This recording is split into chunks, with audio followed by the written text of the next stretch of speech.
하나님의 말씀 사도행전 2장 6절의 말씀 한 절을 읽고 말씀을 나누도록 하겠습니다. 이 소리가 남에 큰 무리가 모여 각각 자기 방언으로 제자들이 말하는 것을 듣고 소동하여, 자, 성령의 충만함이 임할 때에 소리가 들렸네, 그죠? 이 소리가 남에 큰 무리가 모여 각각 자기의 방언으로 제자들이 말을 했다. 자, 우리가 여기에서 중요한 원리를 발견할 수 있습니다. 자, 이 소리가 들리고 발생을 하니까 이게 환상인가? 이 어떤 일이지? 사람들은 처음으로 보는 일이니까요. 자, 그런데 이게 한두 명만 듣는 게 아니고 거기에 모였던 모든 무리들에게 객관적으로 일어난 사건입니다. 그러니까 이 사역은 전 세계에서 모여들었던 이 오순절 명절날 거기에 모였던 사람들에게 동일하게 같이 다 들린 겁니다. 자, 이 오순절날 성령의 임하심을 통하여 놀라운 변화가 일어난 겁니다. 거기에 참석한 그들은 잘 몰랐지만은 이제 시간이 지나면서 점점 여기에서 일어났던 소문들이 전 세계로 퍼지게 된 거죠, 그죠? 자, 그러니까 이 오순절 일어났던 성령의 역사가 우리 지구촌의 모든 역사를 완전히 다르게 변화시키는 놀라운 운동이 오순절 성령을 통해서 일어나게 된 것입니다.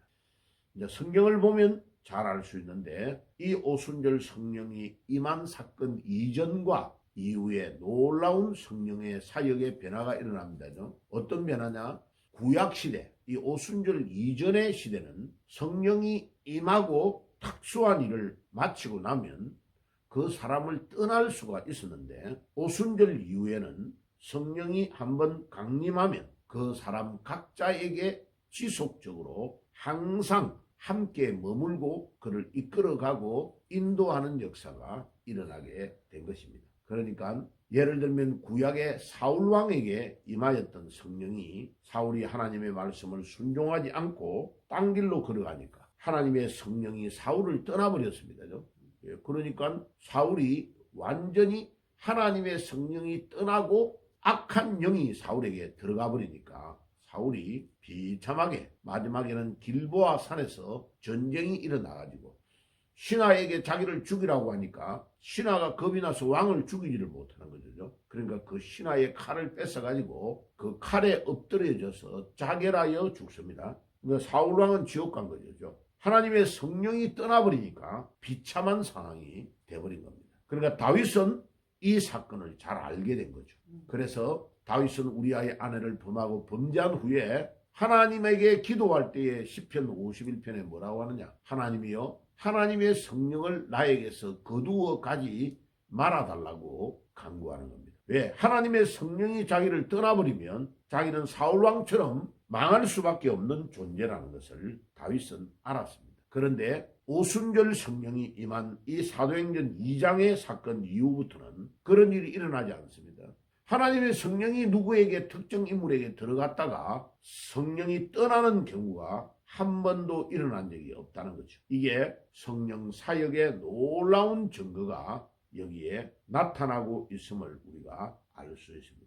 그 성령이 오늘은 이 오순절날 2장 6절에 보니까 막 소리가 났다. 성령의 소리가 났다. 이거는 청각적으로도 들리는 현상이 일어나고 또 눈으로도 보이게 일어나고 있습니다. 자, 이 사역은 바로 이미 선교적 사건이 일어난 겁니다. 모든 사람에게 공통적으로 알 수 있도록 객관적으로 하나님의 성령이 임하여 역사가 일어나고 있는 것을 볼 수 있습니다. 그리고 사람들이 놀란 이유가 뭡니까? 각 사람이 자기의 언어로 들었다는 겁니다. 이게 매우 중요합니다.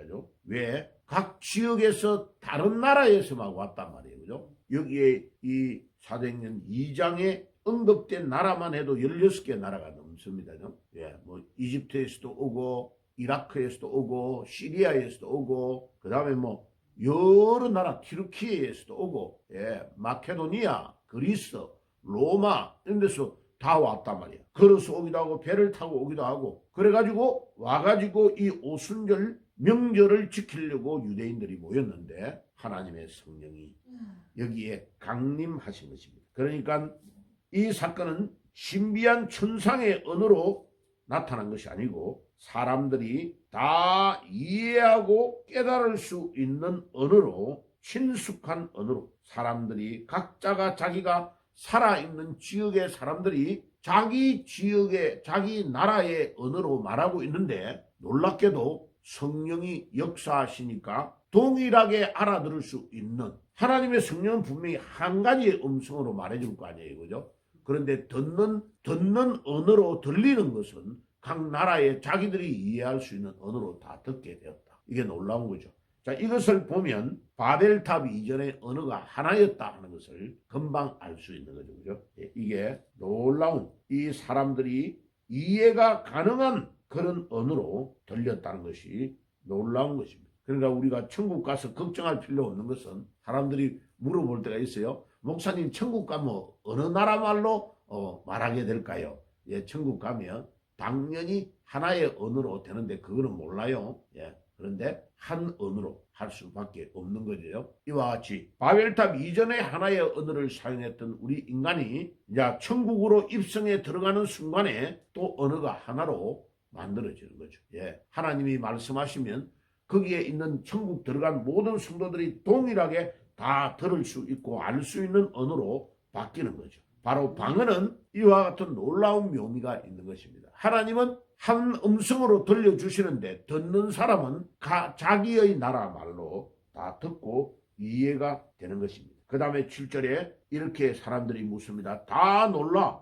신기하게 여겨 이르되 보라 이 말하는 사람이 다 갈릴리 사람이 아니냐. 자, 갈릴리 사람이 아니냐 이 말의 뜻이 뭐냐면 이스라엘에서 가장 가난한 사람들, 가장 공부를 많이 못한 그런 학교도 잘 다니지 못하는 사람들이 모여 사는 빈민촌이 갈릴리입니다.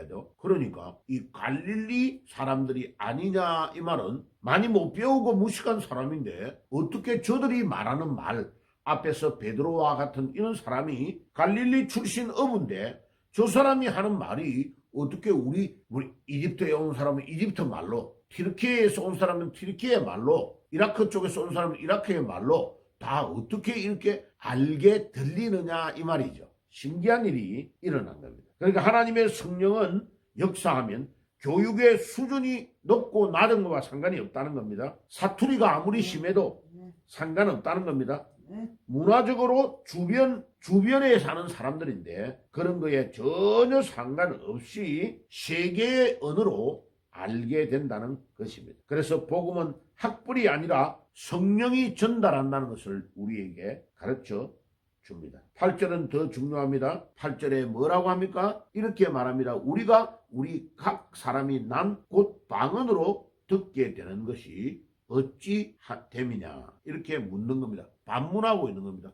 우리가 우리나라에 각자 다른 나라에서 와가지고 다른 나라의 말을 쓰는데 어떻게 우리가 다 알게 되는 것으로 듣게 되느냐 이 말이에요. 그러니까 개인의 맞춤명으로 전달이 되고 성령이 역사하시니까 동시에 개인에게 말씀하시는 말씀으로 복음이 증거되고 있다. 그래서 복음은 집단 메시지가 아니고 하나님의 말씀이 증거되면 그 증거되는 순간에 각각 자기에게 맞게 하나님께서 역사하시고 인도가 되어지는 것이다. 자, 엊그제 새벽기도 때는 보니까 한 700명 이상이 막 접속대가 들어왔더라고요. 자, 그럼 보세요. 하나님의 말씀을 제가 여기에서 한국에서 전하는데 말씀을 듣는 사람은 여러 군데 들어와요. 그러니까 나중에 이제 시간이 있을 때에 어디 쪽에서도 들어왔나 이렇게 보면요.